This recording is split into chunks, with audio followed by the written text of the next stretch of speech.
Heartbreak for the Wallabies as they lose 22-19 to Ireland. They'll be kicking themselves. They could have definitely won this game. On the other hand, Ireland, not the most clinical performance at all, but still find a way to win. And that's a sign of a really good squad. Where you played poorly, but still find a way to win. A proper scrap at the Viva. How good. Let me know in the comments what you guys thought of the game. Who played well? Who didn't? Who was your man of the match? I want to hear from you. Let me know in the comments. Hit that subscribe while you're there. Let's get into it. I will stay on Ireland first. First, massive congratulations. I probably should have researched this a little bit more. But the 150 years, is that 150 years that Ireland has been playing rugby? Is that what that is? Let me know. In the comments, I love the jersey. The jersey looked smick. That'll be a nice collector's item or a limited edition. Absolutely. With a team signed on the front, that'll be beauty. I love the collar. It was fantastic. Obviously, a big night for Irish rugby. Cian Healy becoming the out-and-out most capped Irish player, if I'm not mistaken. 134 tests. That is wild. In the front row, that's immense. That is wild. So congrats, well done to the big fella there. So Ireland early on, they got into, I thought they got into their attack shape quite quickly early on, and it was looking good. It was looking nice. They get that flow on. They get their shape going, backs and forwards, connecting nicely. All the ball carriers always got an option, but I will give credit to Wallabies defense, man. And throughout the game, yes, Ireland ended up scoring a couple tries, and that's how they won the game. But this Wallabies defense throughout the game, I thought was really, really good. Numbered up well, getting up off the line and putting Ireland under a ton of pressure like that. It was a first opportunity missed by Ireland. Quick tap, Hugo Keenan then gets the ball stripped from him 5 meters out.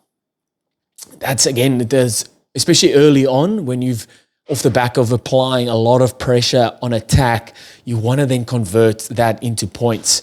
I will say they were finding a lot of space out wide, just outside that 13 channel. And it's almost kind of like Wallabies let them run their plays, and they were okay with giving up some space or giving up some meters and then making a tackle and attacking those rucks. Wallabies were on defense. That's kind of what it seemed like.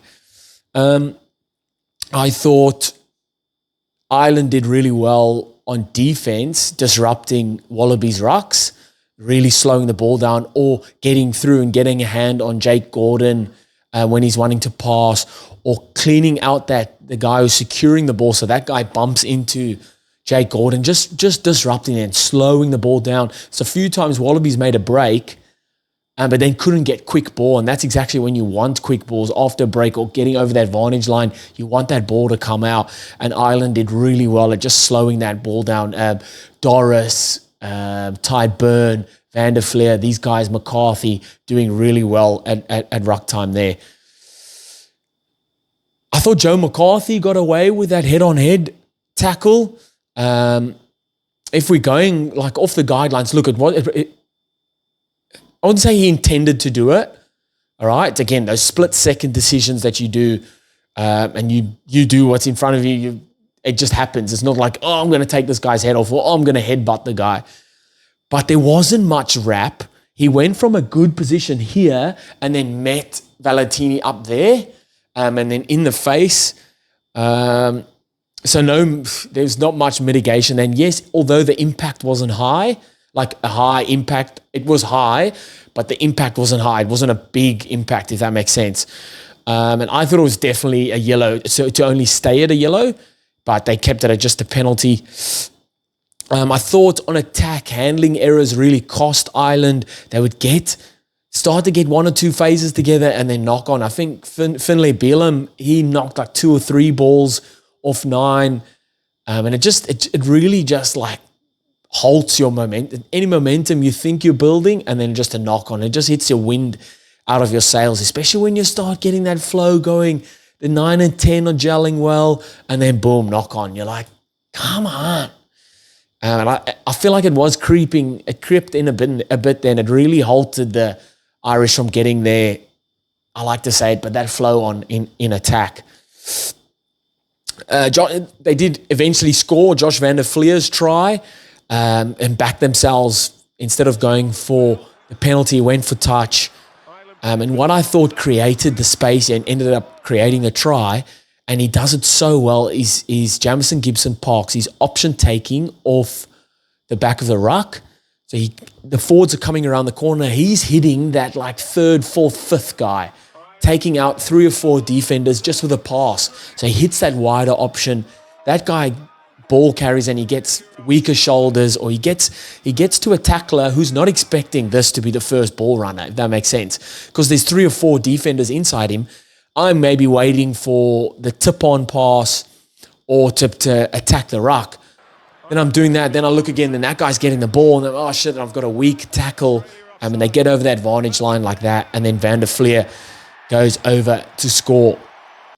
I thought Sam Prendergast, all right, so what he does really well is he holds the ball up nicely. Okay, but what I saw when Crowley came on was, so Prendergast, when he gets the ball and he holds it up at the line, it's almost like he's hesitating a little bit. And he's kind of waiting for something to happen, whether it's a support player to react or a defender to react, and then him react off the back of that. Where I thought when Crowley came on, he's more assertive at what he's doing. He's also taking the ball to the line, but he's not hesitating. He's just going for it. And I thought that change-up was really nice. And it was really good. It's really evident to see when Crowley came on, is he was getting those balls out the back of the pod, off the forwards, and then really running at the line. And he's making the defense make a decision, where I thought Prendergast is almost waiting for them to make a decision, if that makes sense.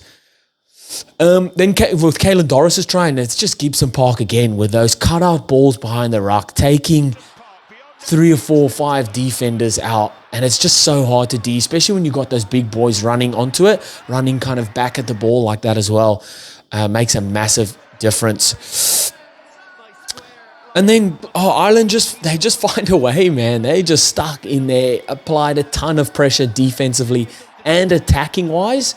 It's kind of then put the wind out of the Wallabies' sails, because they were just defending for a lot of the game. Ireland had a ton of ball, continued pressure right at the end as well, and Gus McCarthy crashed over. And this was in the dying minute. This is when Ireland had to get the win, because for most of the game, I'm pretty sure Wallabies were leading. So big, massive shout out to Ireland for coming back to win this one. Prendergast 2 out of 3 and Crowley 1 from 1. Over to Wallabies. I thought throughout the game defended really well. And they'll be kicking themselves. They could have beat Ireland in this game at the Aviva. 100% they could have. Could have, would have, should have, obviously. Game is 80 minutes. You have to score more than your opponents. And they just didn't. But I am really looking forward to the British and Irish Lions tour now here down under, because Wallabies beat England, beat Wales. Scotland game, yeah, Scotland probably dominant there. And then this was a tough one. This is a scrappy one, or just a scrap of a game against Ireland. So really, really looking at positive signs for the British and Irish Lions tour. While I thought their defense was really good, so Wallabies defense, like really numbering up, staying connected. I know sometimes, like I said, they would let Ireland kind of get meters and then really attack them, or make those strong one-on-one tackles and attack the rucks. Their shape, so while their defense was good, their shape on attack was also super impressive in certain parts of the game. Linking backs and forwards. Yes, sometimes it was a lot. They would be like off the 9 to a pod of forwards. They had to have that out the back. Then the 10 would have that out the back. Then the 15 would have that out the back, if you know what I'm saying, if you're keeping up. So there was a lot of those front dummy runners, kind of like a league style, where that ball carrier's running up straight. He's got the short. He plays out the back. The next guy's short out the back. But it worked really well for Max Jorgensen's try, where he went over in the corner. That try was started off by Suali'i getting a tap back from a kickoff or from a kick. He's so good at that. He's so good at that. I even noticed from a kickoff where the Irish players were getting lifted up, so Ali's getting that high. He jumps like 3, 4, 5 meters up in the air. That's wild. The little tip passes worked really well for Australia. Forwards carrying the ball to the line, giving those little short balls. They made a couple breaks like that, but then just couldn't connect off the back of those breaks. Probably credit to Ireland for scrambling back and making good defensive efforts. But then it's something that Wallabies will look at for sure going forward. When you make big line breaks like that, Taniela Tupou, Harry Wilson, like you need to be rounding those off into turning those opportunities into points. It's definitely something you want to better. You want to better.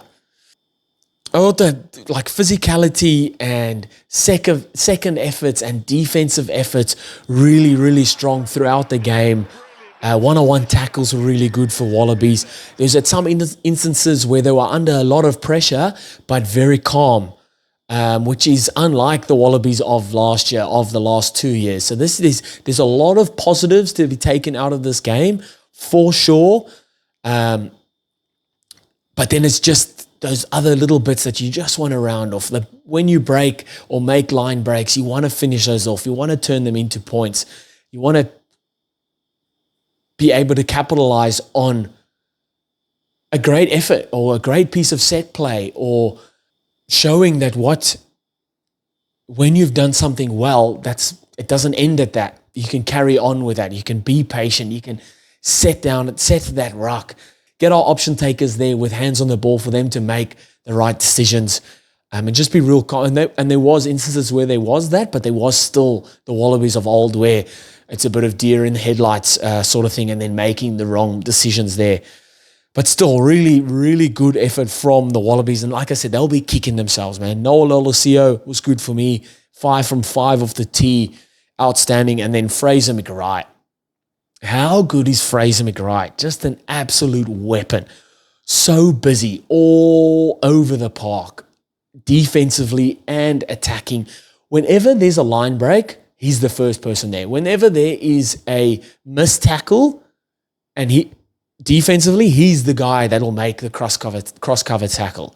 He's as important to Wallabies as Peter Steph-Toy is to Springboks, and Ardie Savea is to the All Blacks. He's that good. Really outstanding player, and another great game for this. And I didn't watch at the end who got man of the match, but in a lose, I think he could have even got man of the match, even though the Wallabies lost. But that's it, and that's international rugby done. Let me know in the comments what you guys thought of the game. Hit that subscribe if you haven't already. I'll see you next time. Bye.